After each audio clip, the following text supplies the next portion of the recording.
months to set you up for a financially successful new year. Our friend Chase Wilsey with Wilsey Asset Management is here. It's January. I mean, still, we're getting it ready into almost February. Yeah. Almost February. What do we need to be doing, like this first month of the year, to make 2025 financially successful? I mean, I think it's no secret that a lot of times people set New Year's resolutions, and unfortunately, they kind of start to fade as the year goes on.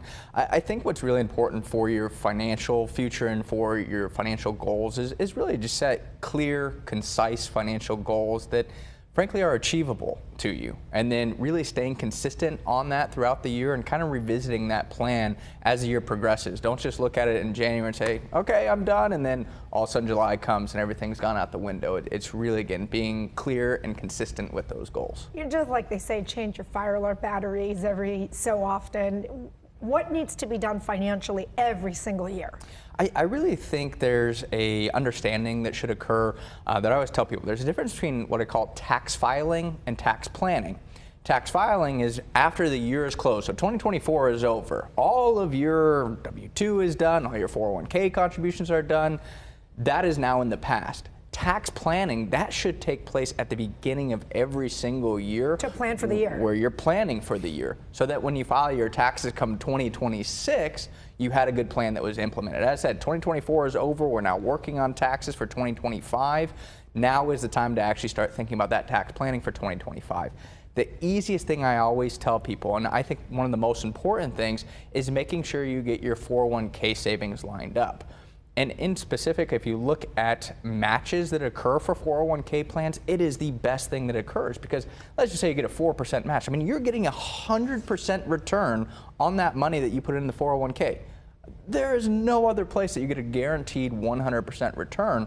But the reason it's so important to look at it at the beginning of January is some companies, they do what is known as a match per pay period.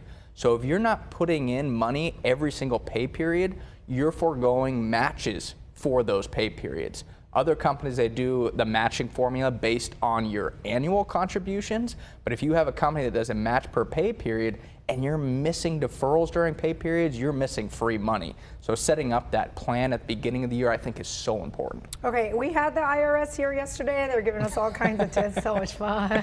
Oh, good time. It's one of those things that just comes around every year. So what should people be doing if it's like you were mentioning the tax and we're looking into 26 to plan ahead?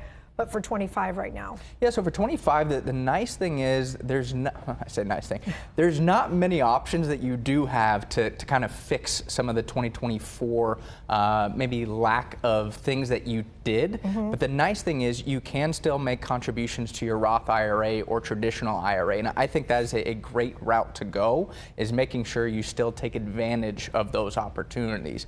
And personally, I think the Roth IRA is such a great benefit. I think the 401k match is really where you should prioritize money. But then outside of that, if you have extra cash flow, the Roth IRA is truly a great, great benefit, because I don't want to say it's like a savings account, but it can be tapped. Like if you take money out of an IRA, well, there's a 10% penalty and you're taxed on all of that. You can always pull out your Roth IRA contributions penalty free. So the Roth IRA is such a great tool to utilize in your financial picture. We often talk about budgets. People will sit down and make one and then boop, it's like out the window. So how do you stick to it and really follow a budget, which really helps to know what's coming in and what's going out? Yeah, I mean, I always tell people that the thing I look at with budgeting is it's kind of like a excessive diet. You know, if you're kind of limiting things and you're not enjoying things at times, your diet's going to fall apart, and then you're going to go off the wagon there, so to speak.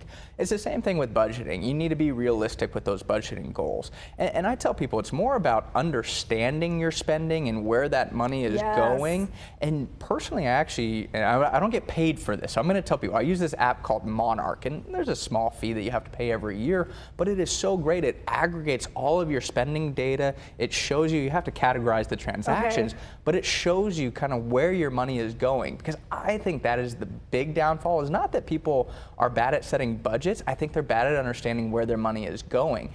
And even if you, let's say, understand that, oh, I spent $500 last month, shopping, it's like, oh, I didn't realize that. Yeah. It kind of gives you that wake-up call. So I'm more about understanding your spending habits rather than setting restrictive budgets. Yeah, I don't know if I want to see if I want to see that. I think one of my coffee in the morning. That piles up quickly. But you know what? But understanding whatever your spending is the key. Then you can make a decision. Yes, it's worth it. Yes, I want to do it, or yes or no, rather than being blind to all of it. That is exactly it, because we're human at the end of the day.